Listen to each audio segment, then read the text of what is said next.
first what we do in general in my group, so human robotics. So we use robotics to investigate, to understand human motor control. And on the other hand, we design robot to help human, like this robotic wheelchair.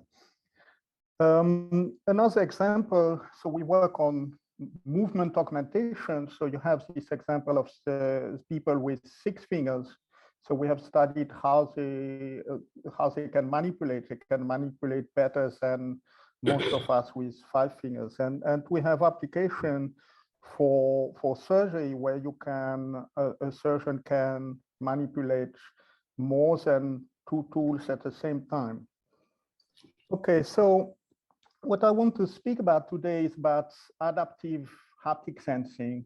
So as you know, impedance control, so shaping the viscoelasticity at the hand or at the foot, at the ankle, is something that human can do and have to do in order, for example, to walk smoothly or to interact smoothly with the environment.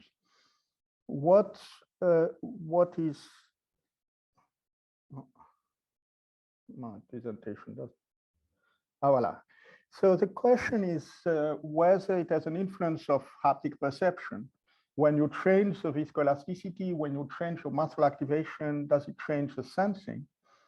And of course, can the brain would the brain be able to use body viscoelasticity to improve visual haptic sensing? So consider you have to go down these stairs, and normally it's very easy. You know where you have to go, you see where you have to go, and everything is easy. Now, when it is becoming dark, then you have to help yourself with haptics. For example, you have to take the barrier and be guided from that. So we designed an experiment to investigate this kind of sensing. So how sensing is changing when vision is disabled. So we have these robotic interfaces for with flexion extension. We can measure muscle activity easily with that. So this is a task. You have to follow a randomly moving target that is noisy, and so the thing is that, so in the first experiment, we can change the co-contraction to change, we can modulate the co-contraction to change the attraction to the target. And okay, so we put different noise condition. We put, so visual noise condition, we can also put different haptic noise conditions. So by shifting, by making a bias in the reference trajectory for the guidance. And so these are the results we find on the co-contraction. So this is basically the impedance, so the stiffness at the joint.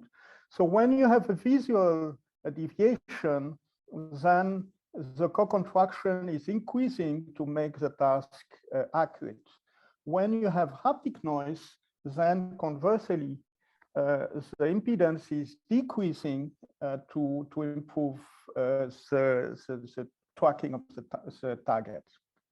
So what is the principle of this co-contraction adaptation? Because, I mean, one thing is that in one case, when you increase the noise, when you increase visual noise, you increase co-contraction. When you increase haptic noise, it is decreasing co-contraction. So it's a bit difficult to understand.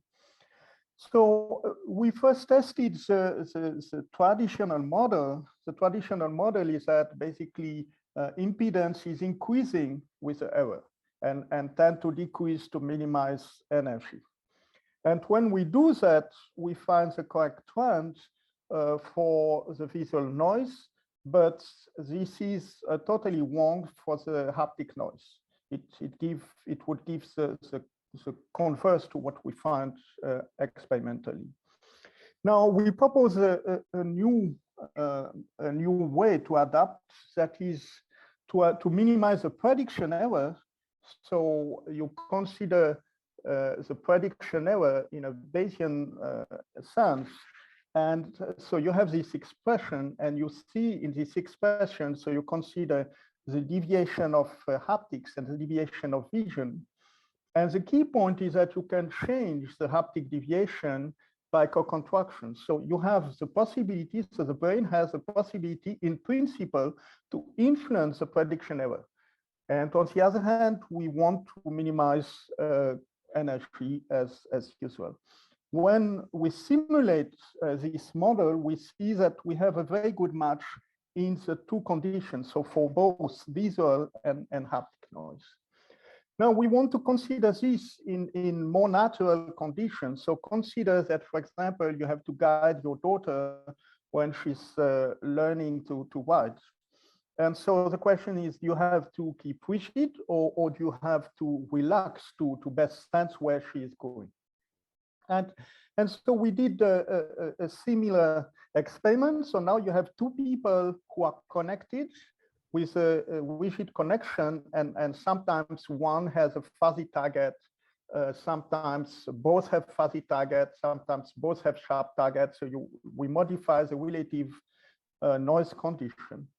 So this is the same task. Now it is done by the two of them who are connected independently. They don't see what the other is doing, but they have to do the same.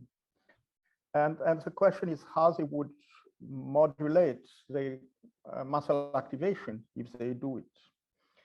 Okay, so what we observe, so this is the error. So you see that, so first you have solo trial and the error is decreasing, and you have a plateau of the error, so that when you have the different conditions, then it is keeping the same value. Now, with a different noise condition, of course, you have more error when you have a fuzzy target. Now, let's see what it means for the co-activation, the co-contraction.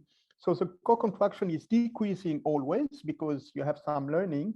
What is important is that the co-contraction level depends sharply on the noise, on the relative noise condition. So basically, when you are sharp and your partner is fuzzy, then you have high co-contraction.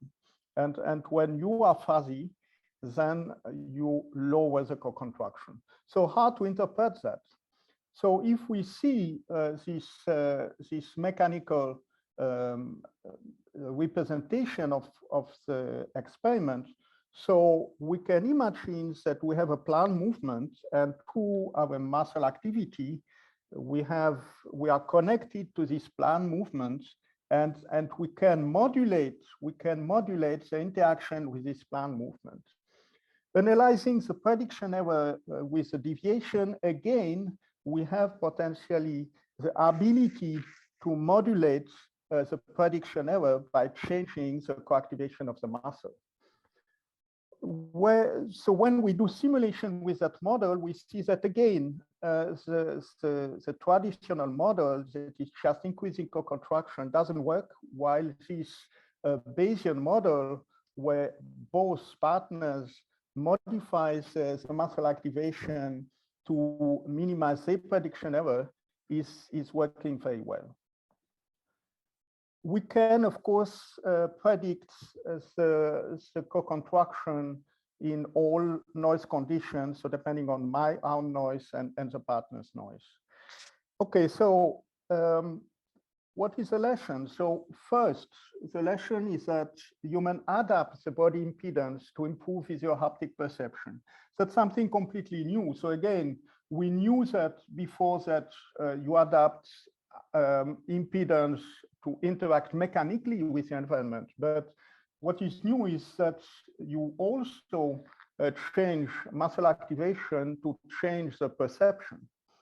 And we have this model that is optimization of prediction error and effort. So what you modify, so the cost function is to consider not only the error, but the prediction error, depending on the relative noise on your measurement, your own noise and the interaction with the environment or with a partner.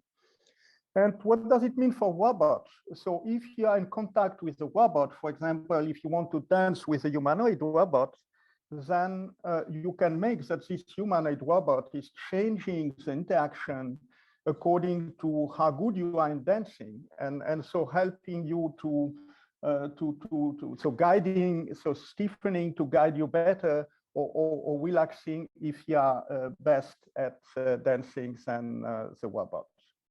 And so a soft robot can adapt stiffness to optimize haptic information. That's something that we are implementing now. And of course, it's working well. And that's a principle that could be used by interacting robots to work better with the human user. That was my presentation. Thank you. Thank you, Etienne.